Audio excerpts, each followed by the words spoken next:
Ladies and gentlemen, meet George.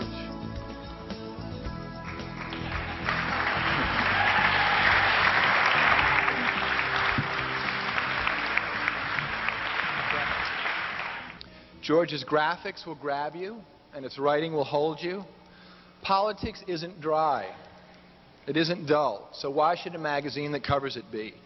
In fact, George just doesn't cover politics, it celebrates it. We will celebrate it. Celebrate it as a general rule, but we won't be afraid to criticize it when necessary. Of this extraordinary magazine, George, which is a hoot of a magazine. I thought you were a lawyer. I was. What happened?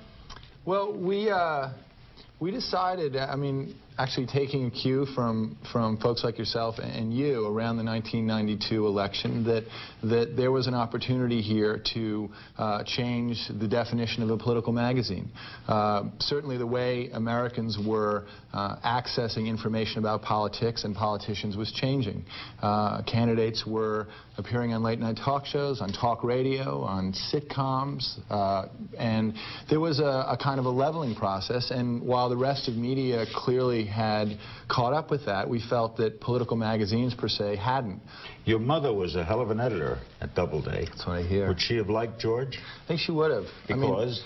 I think that, you know, when we first talked about the idea, she said, well, John, you're not going to do the Mad magazine of politics. and I said, well, no, and I thought that was good advice to keep in the back of my mind what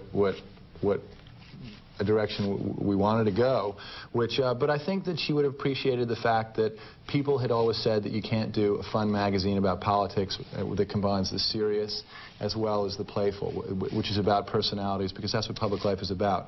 And in the sense that we, I think, have flouted a lot of conventional wisdom, I think that that would have appealed to her.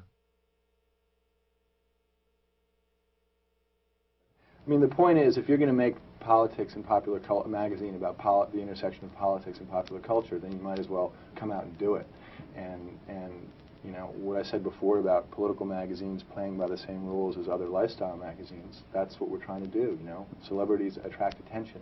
But we're also trying to do something a little bit more, which I think is this juxtaposition of the outsider vis-a-vis the political process. I think the dominant experience most folks have vis-a-vis politics is being an outsider, of not really understanding it, feeling a little bit separated from it. And using celebrities to sort of explore that outsiderness is one way of doing it. People you're aiming at are your age and younger. Tell us how you get them excited about politics in a magazine. Well, yeah, we're really aiming for a group about 25 to 49, and actually it turns out that our normal reader is about 35. You know, and really... Women mostly.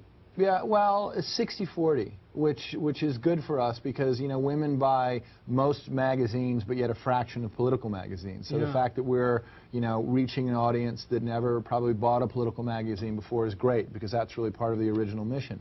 But, I mean, and I think there's basically two things. Is one, you have to be visually driven.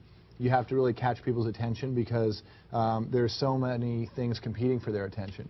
And that magazine, you know, if you look at most political magazines, there are a lot of print and not a lot of pictures, and I think that you need both.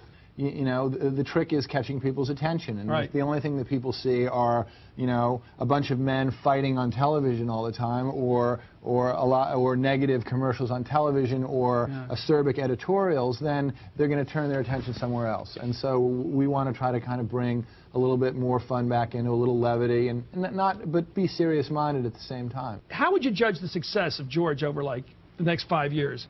You know, I think that if you can get one person who felt that they were not interested in politics to all of a sudden, you know, buy this magazine and learn about it, and if you could turn on people who had never really considered themselves politically oriented, turn them on to politics somehow through this magazine, as well as really, you know, have important stories, that would be the bottom line, you know, success for us. And that we seem to, you know, I got a letter from a woman who takes tickets in a movie theater in Virginia, and she said, I bring George to, you know, to work. She said, when I sit in the movie, and she said, I'd never done that before in my life. And so you know, every time I hear something like that, I think, well, we're onto something. You know, we're helping people who might not otherwise connect with politics do it.